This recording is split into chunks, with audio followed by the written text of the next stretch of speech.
জাম্বিয়ার দক্ষিণ লুয়াঙ্গো ন্যাশনাল পার্কে সাফারির সময় এক হাতির হামলায় প্রাণ হারালেন দুই মহিলা পর্যটক। নিহতদের মধ্যে একজন ব্রিটিশ নাগরিক। পুলিশ জানিয়েছে হাতিটির সঙ্গে একটি বাচ্চাও ছিল, আর সেজন্যই আচমকা আক্রমণ করে সে পর্যটকদের।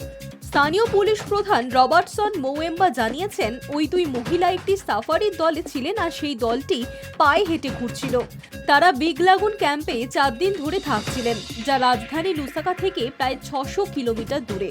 সেখান থেকেই সাফারিতে বেরিয়েছিলেন তারা। পুলিশ জানায়, মা হাতিটি খুব দ্রুত গতিতে তাদের দিকে ছুটে আসে। গাইডরা হাতিটিকে থামাতে গুলি চালালেও তাতে কোনো কাজ হয়নি।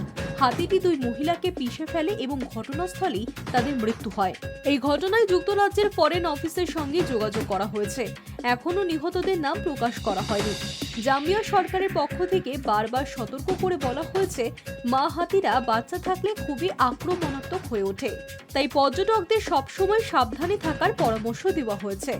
গত বছরও জাম্বিয়ায় দুটি হাতির হামলায় দুই মার্কিন পর্যটক মারা যান। ওই ঘটনাগুলিতে নিহতরা গাড়ির ভিতর থাকলেও রেহাই পাননি। এ থেকেই বোঝা যায় হাতির আচরণ কতটা হঠাৎ ও বিপজ্জনক হতে পারে। দক্ষিণ লুয়াঙ্গো পার্ক জাম্বিয়ার অন্যতম জনপ্রিয় সাফারি স্থান।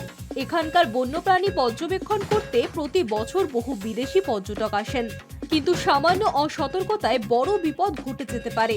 এই ঘটনার পর সাফারির নিয়মকানুন এবং নিরাপত্তা ব্যবস্থা আবারও খতিয়ে দেখছে প্রশাসন। বিশেষ করে পদাতিক সাফারির ক্ষেত্রে আরও সতর্কতা নেওয়া হবে বলে জানা যাচ্ছে। Hi News network.